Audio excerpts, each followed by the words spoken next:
మహబూబ్ నగర్ విజయంతో జోరు మీదున్న భారతీయ జనతా పార్టీ పరకాల ఉప ఎన్నికపై దృష్టి సారించింది. వరంగల్ జిల్లాలో పర్యటించిన పార్టీ సీనియర్ నేత దత్తాత్రేయ అక్కడి నాయకులతో ఎన్నికల సమీక్ష నిర్వహించారు.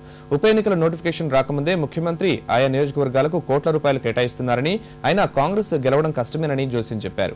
గవర్నర్ ఢిల్లీ పర్యటన రాజకీయ యాత్రలా సాగిందని దత్తాత్రేయ వ్యాఖ్యానించారు. ముఖ్యమంత్రి గారు రోడ్లకు, మంచినీటికి, వాటికి వీటికి ఎన్నికల ముందు ముఖ్యమంత్రి గారు ఈ అభివృద్ధిని ప్రకటించడం సరైనది కాదు. పరకాల్ అసెంబ్లీకి ఒక 5 కోట్లు, ఆ విధంగా ముఖ్యమంత్రి స్థాయిలో బాటంగా మంత్రులు కూర్చొని వాళ్ళ ఎమ్మెల్యేలు పిలుచుకొని ముఖ్యమంత్రి గారు ఈ విధంగా చేయడం అవుతుందో ఇది సమంజసమైనది కాదు. ఎన్నికల నోటిఫికేషన్ రాలేదు కాబట్టి మేము ఇలాంటి అనైతికమైనటువంటి కార్యక్రమాలు చేపడతామని ప్రభుత్వ పరంగా చేయడం అది సరైనది కాదు.